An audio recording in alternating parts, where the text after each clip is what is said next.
¿Qué tal amigos, seguidores de Semillas de Fe? Reciban un cordial saludo y mi deseo es que Dios esté bendiciendo sus vidas hoy como todos los días. En esta oportunidad yo quiero hablar de un pasaje que estoy convencido que muchos los hemos escuchado. En prédicas, en lecturas, hemos conocido lo que dice en el primer libro de Samuel, capítulo 7 y versículo 12.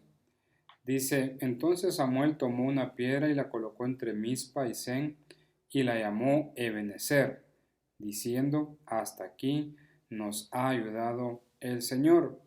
Este texto con regularidad lo usamos como para consolar nuestra vida, como para animarnos, como para exhortarnos, como para recordarnos que todo lo que hemos podido hacer, todo lo que hemos podido lograr, pues ha sido gracias a la misericordia de Dios.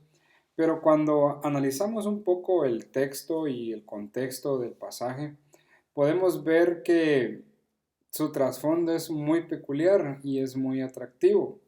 Dice en los primeros versículos del capítulo 7 que el arca había sido llevada, el arca había sido recuperada, y ya cuando estaban los hombres de Kiriat Jeraim tomaron el arca del Señor y la llevaron a la casa de Abinadab en la colina y consagraron a Eleazar su hijo para que guardara el arca del Señor. Y pasó mucho tiempo después, no había manifestaciones, no había presencia, no había palabra. Dice que pasaron 20 años de que el Señor no hacía ninguna manifestación a favor del pueblo. Y dice que el pueblo empezó a añorar la presencia del Señor, empezó a necesitar de Dios. Entonces aquí aparece en escena el profeta Samuel. Y dice que Samuel le dijo a toda la casa de Israel que si ellos se volvieran a Dios con todo su corazón, si quitaran de en medio de ellos a los ídolos, a todas las imágenes que ellos habían formado, a los dioses cananeos, a los astorets, y dirigían su corazón al Señor y le servían únicamente a Él, dice que Él los iba a librar de las manos de los filisteos. Vemos que había una realidad en el pueblo de Israel y había una promesa, y para poder alcanzar esa promesa tenían que arrepentirse o cambiar su realidad. No podían continuar viviendo bajo este concepto porque entonces no podían alcanzar esto. Es entonces que el profeta les dice, vuélvanse a sus caminos, desháganse de todo lo que estorba su relación con Dios, desháganse de todo aquello que a Dios le ofende, y Dios entonces volverá y hará presencia en ustedes, y no solo eso, sino que los va a librar de sus enemigos. Es el pasaje aquel que me encanta también, Proverbios, donde dice que cuando los caminos del hombre son justos delante de Dios, aún a sus enemigos hace estar en paz. Entonces dice que en el versículo 4 que los hijos de Israel quitaron a los Baales y a los Astorets y sirvieron solo al Señor. Es decir, sí había pecado, sí reconocieron que estaban faltando al pacto que tenían con Dios, porque se habían hecho imágenes. Astoreth era la diosa de la fertilidad y pues Baal se considera el dios supremo de todos los dioses de Canaán. Entonces cuando Samuel vio esta actitud de arrepentimiento, de cambio de mentalidad, de un corazón dispuesto a servirle solo a Dios, dice en el versículo 5 que les dijo que se reunieran en Mizpa y ahí él iba a orar al Señor por ellos. Se reunieron ciertamente y sacaron agua y le derramaron delante del Señor, ayunaron aquel día y dijeron allí, hemos pecado contra el Señor. Y Samuel juzgó a los hijos de Israel en Mizpa. Y esta es la parte que a mí me parece interesante. Que vinieron ellos, no solo bastó decir que iban a hacerlo, sino que realmente fueron, se reunieron, se purificaron, confesaron su pecado y se volvieron de nuevo al Señor. Esta parte me parece a mí muy interesante porque muchas veces las personas dicen, bueno, yo puedo recibir al Señor, o yo puedo ser cristiano, yo puedo creer en Dios, pero mi vida sigue igual. no tengo que hacer nada, yo tengo que seguir siendo siempre lo mismo. Al final de cuentas Dios es amor y Dios me quiere tal y como soy. Y ahí es donde tenemos que poner un poquito en contexto las cosas, porque nosotros no podemos suponer lo que Dios piensa que Él va a hacer, o no podemos suponer lo que Dios va a hacer o lo que creemos que Él debería hacer.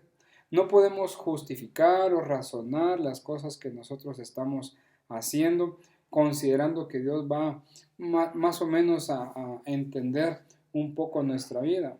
Aquí el profeta está diciendo claro, si ustedes quieren que el Señor vuelva a ustedes, es necesario derribar todos los altares que ustedes han formado porque están violando el pacto que hicieron con Él.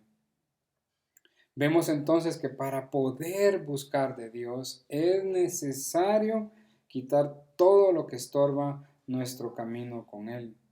Nosotros no podemos estar diciendo que adoramos a Dios cuando estamos aferrados a un estilo de vida, cuando estamos aferrados a algo que interrumpe nuestra relación con Dios. Entonces, viene más adelante en el versículo 7, los filisteos oyeron que los hijos de Israel se habían reunido en Mizpa y los principales de los filisteos subieron contra Israel. Cuando oyeron esto, los hijos de Israel tuvieron temor de los filisteos. Es decir, los filisteos dijeron, esta es nuestra oportunidad, la vamos a aprovechar, vamos a ir contra ellos, los tenemos atemorizados, ya con eso tenemos ganada la batalla. Pero aquí es entonces donde Dios actúa y donde Dios ve realmente, bueno, mi pueblo se ha arrepentido, mi pueblo me ha ofrecido sacrificio, es tiempo de actuar. Entonces, en el versículo 8 dice, los hijos de Israel dijeron a Samuel, no dejes de clamar al Señor nuestro Dios por nosotros para que Él nos libre de la mano de los filisteos. Una prueba contundente de que ahora estaban otra vez clamando al verdadero Dios. No, ya vieron que no podían con las asterats, ni podían con los baales, entonces recurren al que verdaderamente todo lo puede, al Dios todopoderoso. Y me llama la atención que le dicen, no dejes de clamar al Señor, es decir, continúa orando porque confiamos en que Dios puede salvarnos de este gran peligro. Entonces dice que en el versículo 9, Samuel toma un cordero de leche, es decir, un cordero tierno, lo ofreció por completo como holocausto al Señor y clamó al Señor por Israel. Y mire esto, interesante, hermoso y digno de alabanza. El Señor respondió la oración del profeta Samuel. Es decir, Dios, el Dios mismo, aquel que solo les pedía, cambien su forma de actuar, cambien su forma de creer, vengan a mí, crean en mí, síganme a mí, porque yo voy a ser fiel a la promesa que les hice, los voy a guardar en la tierra que yo les he entregado.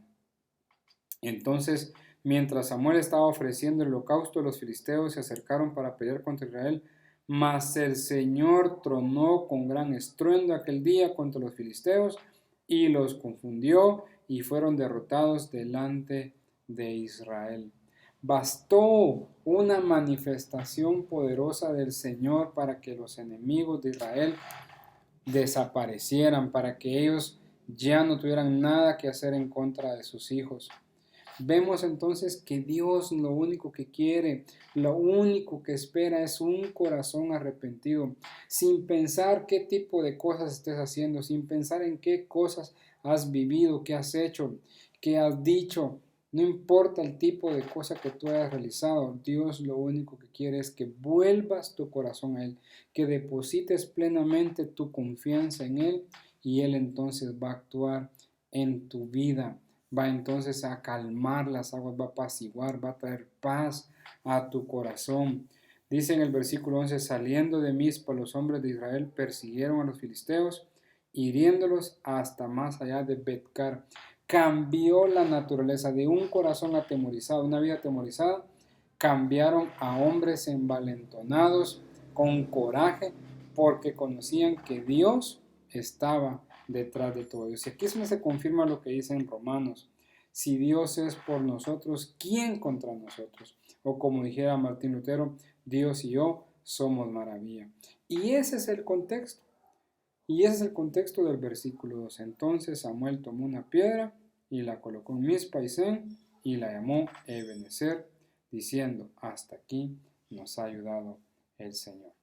Así que me despido como siempre diciéndote, haz tú lo posible y deja que Dios haga lo imposible. Hasta la próxima.